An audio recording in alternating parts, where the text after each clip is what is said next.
Hey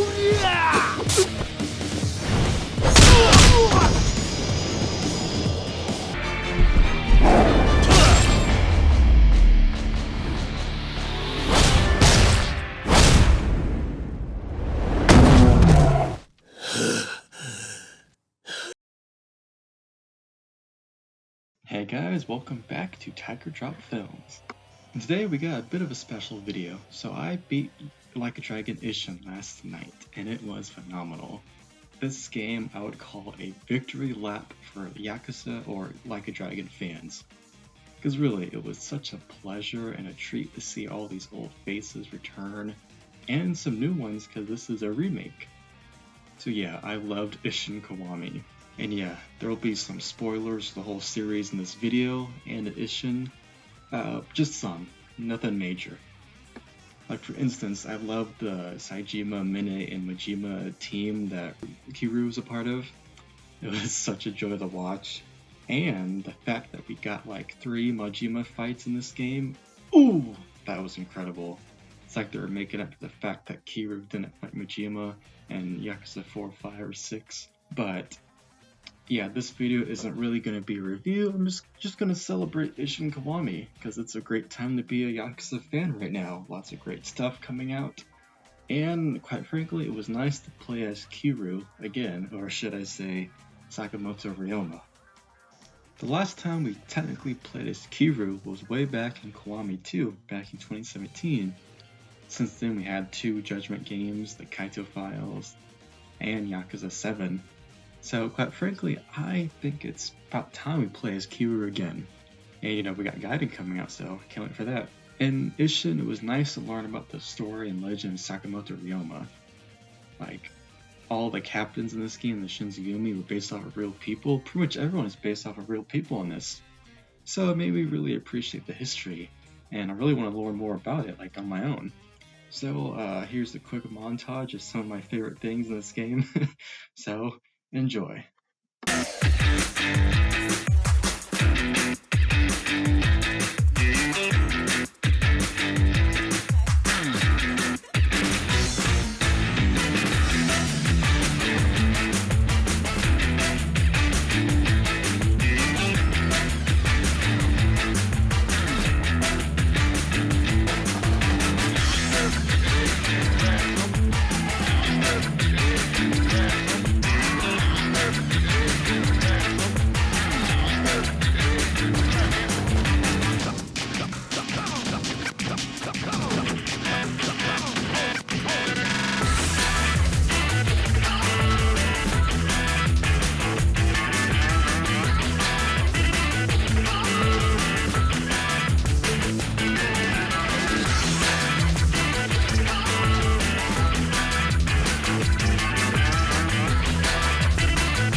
So I beat Ishin on Legend. Now, I've only played through every Yakuza game once, and it was on hard mode, because I'm the kind of guy that just plays a game on hard so I can really get the full experience. But playing Ishin on Legend was something else. I had a lot of fun with it, honestly. Now, it was a little cheap sometimes, the way some of the bosses attack and Oh god, those gigantic 15-foot tall samurai with the armor and the lightning attacks, like they throw arrows that shock you. Yeah, those guys are those guys are a little stupid. And after dying to the bosses a few times, I got the hang of it and I understood their moveset.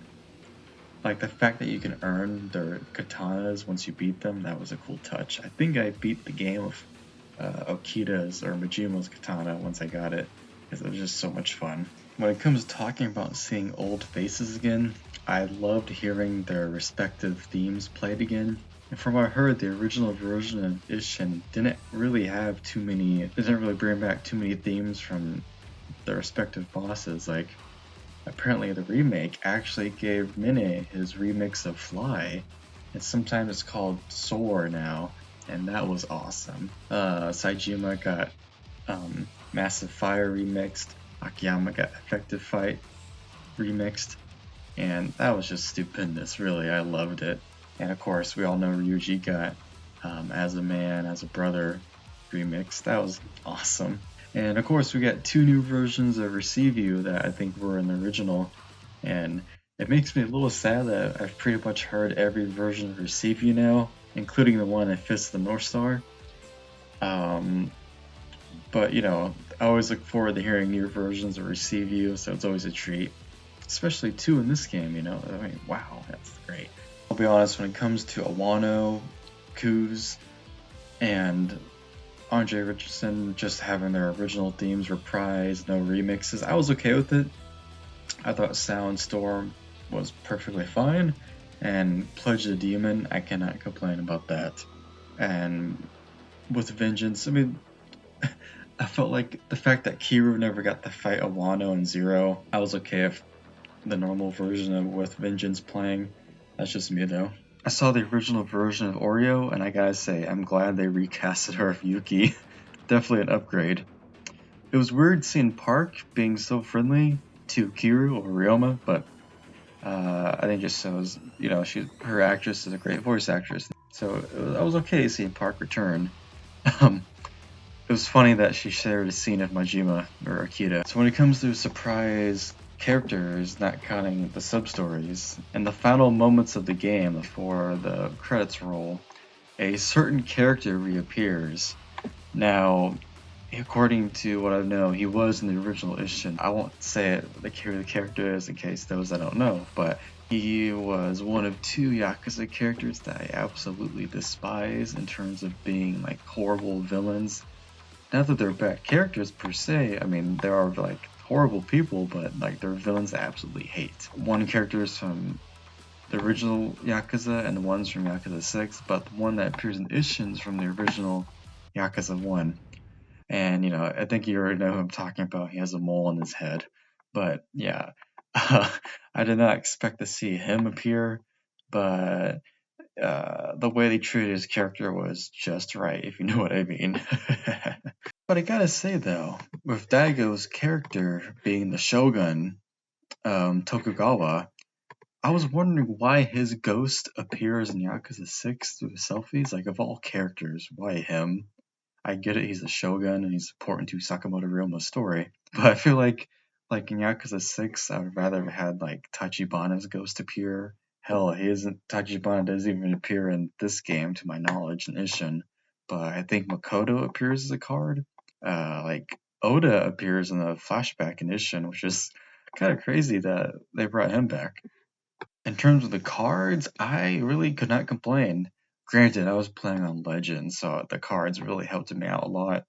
Using the Elite Trooper cards, it was cool to see like Kenny Omega there. But as I unlocked more classic characters in the series, I was definitely using them, like Rikia appears as a card, Mikio, even a certain final boss from 7 appears. But I had a lot of fun using these cards, and yeah, I definitely used Sayama's card. Overall, combat was nice. I really enjoyed using Swordman the most.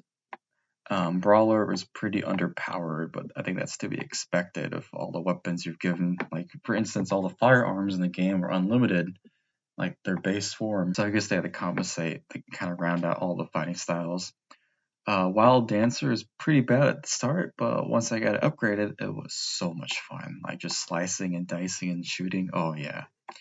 it's gonna be weird going back to other Yakuza games and having, swords and guns that have limited amount of ammo or uses. But in the context of Ishin, it was a total blast. I still think the spear enemies are probably the worst.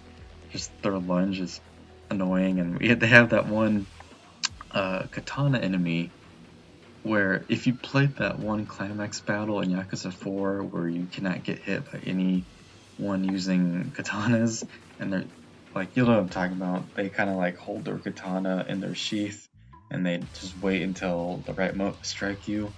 Like, they're deadly, but I mean, I can't really complain, can I? It's a samurai era game, but yeah, those guys and the spear enemies are definitely on my list of enemies I really didn't like. And yeah, I gotta bring up that 15-foot tall samurai. Like, what was their guys' deal? Really? Talk about a hindrance. And I know I'm just rambling in this video. It's not the most concise on my channel, but I mean, I'm just so like, this game is just so, like the fan service, the gravitas, the fun, and learning new things about Japan's history was just a blast. But I gotta say, seeing Ryuji Goda himself, the beast, the guy who said a real man ought to be a little stupid, that was just great, man. Like, between Ishin and just seeing bits of him from Dead Souls, and what I've heard about Ryuji's role in Yakuza Online, because he had his own theme in that online game that was used as the end credits theme for Ishin Kiwami, and with Ryuji's actor Masami Arasaki appearing in a recent RGG livestream, I just feel like all the cards are there, people. Like, I get it, they're bringing back lots of voice actors for the stream they're doing, but bring back Ryuji's actor and understanding that he's appeared in so many spin-offs, I genuinely think he's going to appear in Like a Dragon 8. I mean, come on, if there's any other legacy character for Ichiban Kasuga to fight, it's gotta be Ryuji Goda. I mean, come on. He's the one villain that totally makes sense for him to survive out of the three main ones that have died in the main series. I mean, come on, we gotta see Ryuji Goda. Come on. I know y'all want it. I want it. So in conclusion, yeah, I was kind of rambling this video a bit, but like I said, I was just so excited. The fan service, the fact I finally got to play Like a Dragon Ishin in the US. So much fun, man. This is my favorite franchise for a plethora of reasons I could get into. But this was just fun. It was nice to see old faces, and that did it in a way that still felt very Like a Dragon. I can't believe Yokoyama has written so many of these games and is able to make them all feel different. And yeah, I can't wait for Gaiden and Like a Dragon 8. And so, Yakuza fans, let's stay tuned, and I'll see you in the next one. Thanks for watching, and let me know if you enjoyed Like a Dragon Ishin.